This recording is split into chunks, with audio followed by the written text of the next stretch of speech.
Welcome students. आप सभी का मैं इस चैनल पे एक बार फिर से स्वागत करता हूं। आज का हमारा टॉपिक है कंपैरिजन थ्योरम।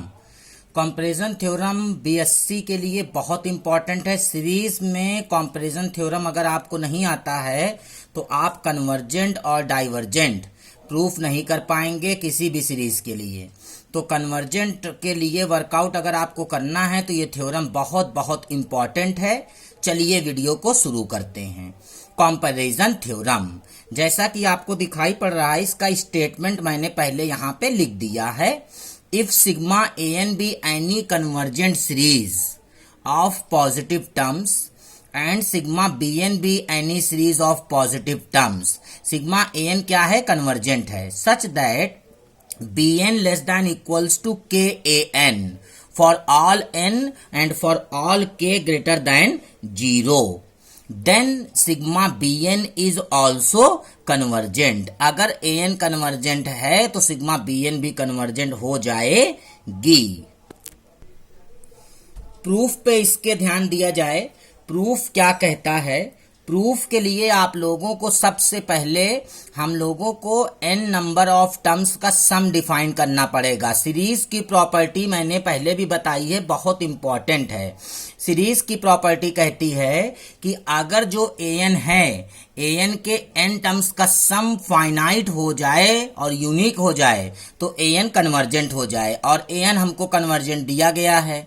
इसका मतलब an के जो n टर्म्स का सम होगा वो देखिए लास्ट में क्या आएगा, एक फाइनाइट नंबर आएगा और यूनिक होगा। तो हम लोग पहले Sn और Sn डैश डिफाइन कर लेते हैं। Let Sn equals to a1 plus a2 plus a3 and so on up to n terms, and Sn dash equals to b1 plus b2 plus b3 and so on n terms. It is given to us that bn less than equals to kn हम लोग को दे रखा है, bn less than equals to kn।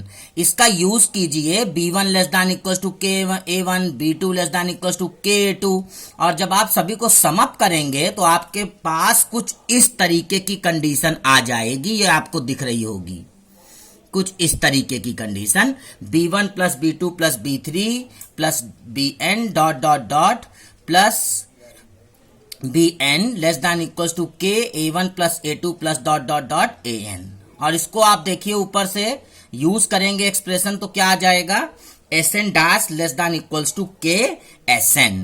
ये condition आपके पास आ जाएगी, Sn dash less than equals to k Sn। अब क्योंकि सिग्मा an कन्वर्जेंट है तो इसके फर्स्ट n टर्म्स का सम क्या होगा, फाइनाइट और यूनिक होगा। उसको हमने फाइनाइट नंबर कह दिया, इस Sn को मैंने फाइनाइट नंबर कह दिया, और k कोई कांस्टेंट है, मल्टीप्लाई करेंगे तो फाइनाइट नंबर आ जाएगा। तो ये कंडीशन क्या दिखाती है स्टूडेंट्स? ये कंडीशन दिखाती है Sn dash is also bounded. अब Sn डैश बाउंडेड हो गया तो Sn डैश कोई फाइनाइट नंबर होगा, और ये इंप्लाई करेगा कि bn उसका सम अगर फाइनाइट हो गया, यूनिक हो गया, फाइनाइट नंबर आ गया, बाउंडेड हो गया तो कन्वर्जेंट भी हो जाएगा। तो bn उसकी सीरीज क्या हो गई, कन्वर्जेंट हो गई। तो उम्मीद है कि कंपैरिजन थ्योरम का स्टेटमेंट और प्रूफ दोनों आप लोगों को समझ में आया होगा। चलते हैं आगे नेक्स्ट।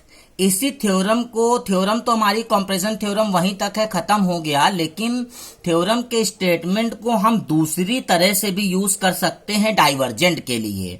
तो डाइवर्जेंट के लिए कैसे यूज करेंगे, देखिए अगर सिग्मा an डाइवर्जेंट है और हमारे पास कंडीशन देखिए बदल गई है, bn less greater than equals to kan। bn क्या है, greater than equals to kan है। मतलब पहले क्या था, bn less than equals to kan था। For all n natural number से है और k greater than 0, then bn is also divergent. अगर ऐसा होता है तो bn क्या हो जाएगी, डाइवर्जेंट हो जाएगी। उसे हम लोग क्या कहेंगे, एक डाइवर्जेंट सीरीज कहेंगे। इसके बाद है कंपैरिजन थ्योरम से बहुत लोग कंफ्यूज कर जाते हैं कंपैरिजन टेस्ट से कि कंपैरिजन टेस्ट क्या है। कंपैरिजन टेस्ट कुछ लोग कहते हैं कि comparison test sir comparison theorem दोनों एक ही चीज है, इसीलिए मैंने इसमें कंपैरिजन टेस्ट का भी स्टेटमेंट लिख दिया है जिससे आप लोग कंफ्यूज ना हो कि कंपैरिजन टेस्ट और कंपैरिजन थ्योरम दोनों अलग अलग है। तो कंपैरिजन टेस्ट, हाँ, इसको comparison theorem with limit form भी कहा जाता है। जी जी, इफ, इसका स्टेटमेंट देखिएगा, if sigma a n and sigma b n are two series of positive term such that limit n times to infinite a n upon b n equals to L, और L अगर एक finite और non zero number हो जाए तो दोनों series या तो कन्वर्ज करेंगी या डाइवर्ज करेंगी। अगर ए एन और बी एन ऐसा हो जाए तो बी एन के ऊपर डिपेंड करेगा, जो आपकी चॉइस रहेगी उस पर डिपेंड करेगा। और अगर एल की वैल्यू जीरो आ जाए, इस लिमिट के जीरो आ जाए, तो टेस्ट आपका फेल हो जाएगा। तो आप लोगों को कंपैरिजन टेस्ट और कंपैरिजन थ्योरम इस वीडियो के द्वारा मैंने समझाने की पूरी कोशिश की है। देखिएगा, ये आप लोगों इस पे मेहनत कीजिएगा, ध्यान दीजिएगा, और जिन लोगों को ये वीडियो पसंद आई हो प्लीज लाइक, शेयर और चैनल को सब्सक्राइब कर लीजिए। Okay, thank you for watching.